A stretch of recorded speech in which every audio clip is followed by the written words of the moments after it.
Hard hitting vlogs. Hello viewers, भाई आज के हमारे वीडियो का टॉपिक है regional parties, opposition parties and BJP. क्या अपोजिशन और क्षेत्रीय पार्टियां क्या बीजेपी का रथ रोक पाएंगी 2024 के लोकसभा चुनावों में? तो जी स्टार्ट करते हैं अपना वीडियो। नरेंद्र मोदी की अगुवाई में बीजेपी ने 2014 में कांग्रेस मुक्त भारत का सियासी नारा दिया था। उसमें आंशिक रूप से सफलता भी मिली। न सिर्फ 2014 और 2019 आम चुनाव में कांग्रेस ने अब तक का सबसे खराब प्रदर्शन किया, बल्कि कई राज्यों से उसकी सरकार भी चली गई। लेकिन इस बीच कई क्षेत्रीय दलों ने अपनी सियासी ज़मीन बचाए रखी। बीजेपी ने भी रणनीति के तहत उन पर उतना प्रहार नहीं किया जितना कांग्रेस पर किया। लेकिन पिछले कुछ सालों में बीजेपी ने पूरे देश में विस्तार करने और विभिन्न राज्यों में अपने दम पर सरकार बनाने के उद्देश्य से क्षेत्रीय दलों को भी उनके गढ़ में चुनौती देना शुरू कर दिया है। इसमें भी बीजेपी को आंशिक सफलता मिली। लिहाजा अब क्षेत्रीय दल भी आक्रामक रूप से बीजेपी के सामने उतर रहे हैं। जो क्षेत्रीय दल पिछले 2 आम चुनावों में बीजेपी के प्रति अपेक्षाकृत नरम रहे, अब वही सबसे अधिक आक्रामक नज़र आ रहे हैं। इन दलों को लगता है कि अगर 2024 में बीजेपी को रोकने में वो विफल रहे तो कांग्रेस की तरह ही उन्हें अपने ही गढ़ में जूझना पड़ सकता है। यही कारण है कि सियासी हालात को देखते हुए हाल के दिनों में कांग्रेस और क्षेत्रीय दलों में सियासी दूरियां घटती दिख रही हैं। पिछले कुछ दिनों से पूर्व कांग्रेस अध्यक्ष राहुल गांधी भी लगातार विपक्षी एकता की बात कर रहे हैं। कम से कम 3 मौक़ों पर उन्होंने स्पष्ट रूप से विपक्षी एकता की बात की। कांग्रेस के इस स्टैंड से पिछले 2 महीने में क्या बदलाव आया? उदयपुर में कांग्रेस के नव संकल्प शिविर में राहुल गांधी ने क्षेत्रीय दलों की सीमाएं गिनाते हुए कहा था कि देश में अकेली कांग्रेस ही है जो बीजेपी और संघ से लड़ सकती है। राहुल का कहना था कि क्षेत्रीय दलों की अपनी जगह तो है, लेकिन उनकी कोई विचारधारा नहीं होती।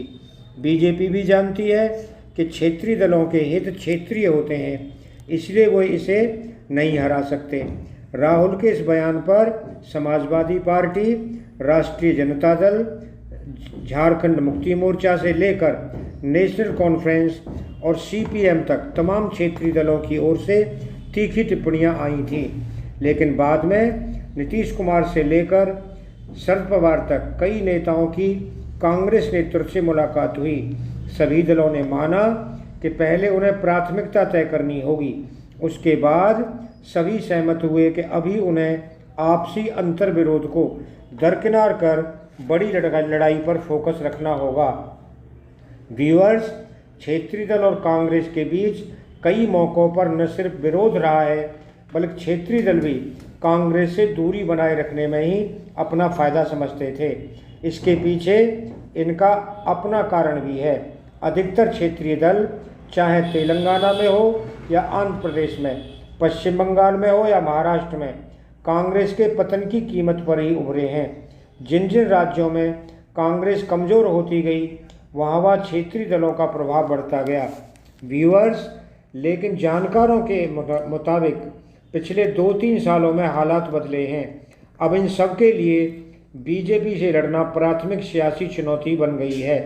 लगभग 1 दशक से देश की राजनीति के केंद्र में आ चुकी बीजेपी इन क्षेत्रीय दलों के लिए बड़ा खतरा बन गई है। इसके अलावा बीजेपी की तरह कांग्रेस और क्षेत्रीय दलों का भी अपना वोट बैंक बन गया। ऐसे में अब बहुकोणीय चुनाव का असर किसके वोट बैंक पर पड़ेगा, इसका आकलन गलत भी साबित हो सकता है। दोस्तों, तेलंगाना में केसीआर कांग्रेस को अपना सबसे निकटतम विरोधी मानते रहे और इसी बीच पिछले कुछ सालों में बीजेपी वहां सबसे मजबूत दावेदार बनकर उभर आई।